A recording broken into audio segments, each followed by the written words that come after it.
Welcome back to Statistics, Data for Movies. I'm Elizabeth, an actor, a data scientist, and your host, and each week I take a different movie and analyze its female characters on our unbiased, data-driven metric this season, the FemmeMeter. This week we have a very slight change to our setup. Welcome to my new microphone, and we're doing a very specific type of movie. I bet you can guess if I give you a hint.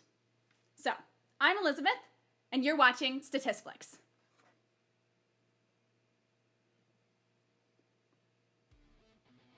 It'd be better with a wand. I've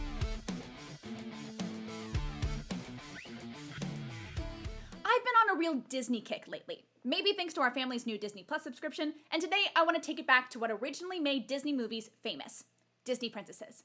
But although I do want to take it completely old school and analyze some of the earlier princesses, there's really not much point. Though princesses like Sleeping Beauty and Snow White do technically pass the Bechdel test, they have really disappointing scores for very obvious reasons. Not a lot of content there, so no can do. Instead, we're going to look towards the modern princesses, Disney of the future. That still leaves us with a significant amount of princesses, so I picked two. The two most unnecessarily contentious Disney movies of all time: The Princess and the Frog and Tangled. Both of the aforementioned movies were set to release in 2009, but after The Princess and the Frog kind of bungled the box office, Tangled was pushed back a full year, given an entirely new budget and revamped its animation. But was it enough to buy a great FemmeMeter score? Today we're analyzing Tiana from Princess and the Frog and Rapunzel from Tangled. And though I usually give their scores right here, I'm actually going to make you wait this time. The Princess and the Frog and Tangled were both risks for Disney, and the success or lack thereof would inform the future decisions of the Disney Princess franchise. The Princess and the Frog, for example, relied on nostalgia of the past while adding a modern twist to its storyline.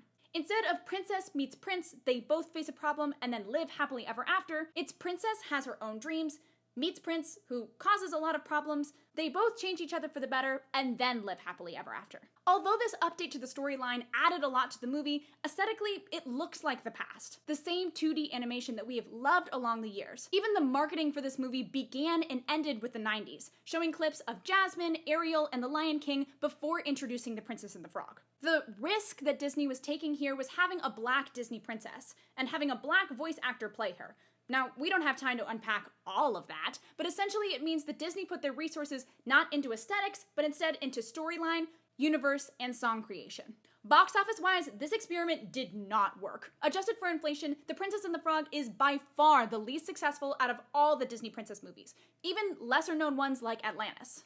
Tangled, though, was a totally different story. Producers played it safe with the storyline and took massive risks aesthetically, specifically truly ahead of its time animation technology. The R&D required for such an investment cost Disney almost $260 million, landing Tangled as the 12th most expensive film of all time. The animation was indeed top-notch. Every strand of Rapunzel's hair was computer animated, which took software engineer Kelly Ward almost 6 years to complete. Though it didn't immediately pay out in the box office, Tangled invented a new form of animation, leading to other money-printing 3D films like Frozen, Moana, and Brave.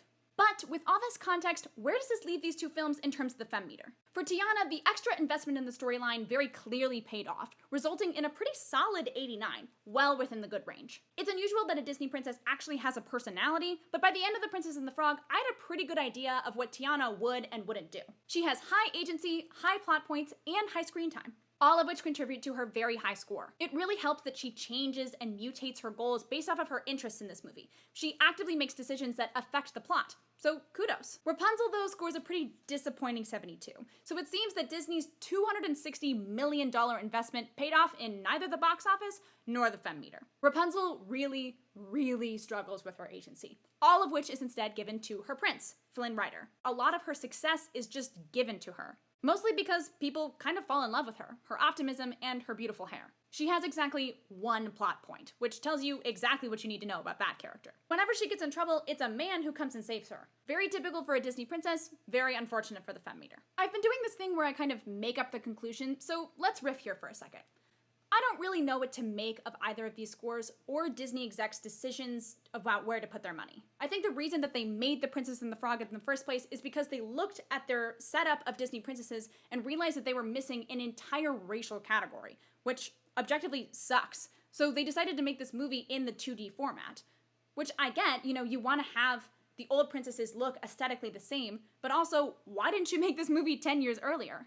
And maybe that's just me, but it really seems like The Princess and the Frog was a guinea pig for Tangled. To me, it seems kind of disappointing that you would actively utilize the only black Disney princess that you have to make your white Disney princess with blonde hair more successful. It mostly boils down to the fact that they thought that Tangled would be more successful just by nature, and I really don't know what to make of that.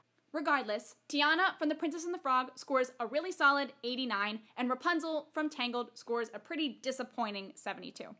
Before you go, make sure you subscribe to this channel, like this, and comment about what you thought of this video. Please, it really, really, really helps me as a small creator grow. Right now, I have 143 subscribers. Really trying to get to 150, so help me out. Thanks, guys. See you next time.